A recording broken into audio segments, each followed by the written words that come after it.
Hi guys, welcome back to Tharu YouTube channel again.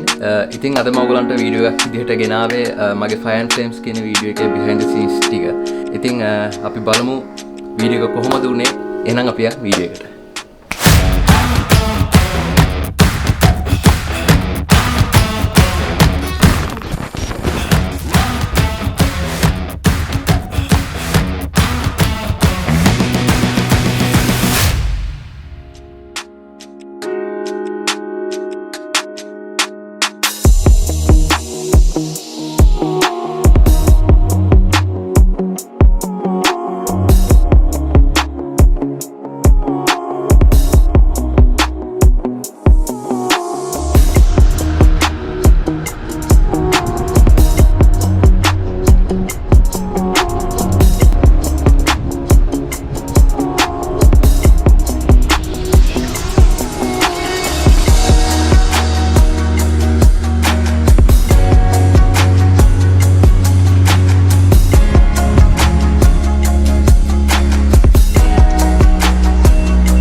Fire and Flames එකේ video එක කරගන්න camera equipments විදිහට මම use කරේ main camera එකේ තමයි use කරේ Sony 6400 කියන කැමරා එක.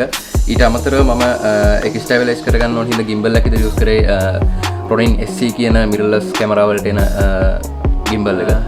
ඊට අමතරව ඔයගොල්ලෝ දකින්න ඇති වීඩියෝ එකේ තියෙනවා එක වීඩියෝ ක්ලිප් එකක් තියෙනවා කැමරා එකට උඩින් කායක යන වීඩියෝ ක්ලිප් එක. ඒක මම ගත්තේ GoPro Hero 8 එකෙන්. ඊට අමතරව කිව්වොත් ඔයගලන්ට ඩ්‍රෝන් ෂොට් ටිකක් ඔයගොල්ලෝ දකින්න ඇති ඩ්‍රෝන් ෂොට් ටික ගත්තේ නම් DJI Mini 2 කියන ඩ්‍රෝන් එකේ. ඉතින් ওই විදිහට තමයි මගේ කැමරා equipments ටික උනේ මේ වීඩියෝ එකේදී. ඊට අමතරව මතක් කරන්න ඕනේ ෆොටෝග්‍රැෆි පැත්තෙන් විරාජ් තාරුග මගේ කැමරා කරද්දි මගේ පිටුපසින් නම් මට ලෝ කරපු කෙනෙක් විදිහට channel සහ i8 එකේ ඕන විදිහට අනිවාර්යයෙන් මතක් කරන්න ඕනේ අපේ අශින් බ්‍රෝ ඒ වගේ crew එකක් ඒ වගේ තුන් දෙනෙක් එක්ක එකතු වෙලා තමයි මේ වීඩියෝ එක කරේ. ඉතින් මේ වගේ වීඩියෝ තව ඉස්සරහට මම ගේන්න බලාපොරොත්තු වෙනවා. ඔයගොල්ලෝ තාමත් මම subscribe කරලා නැත්නම් දැන්ම subscribe කරලා තියාගන්න. ඊළඟ වීඩියෝ එකෙන් හම්බෙමු.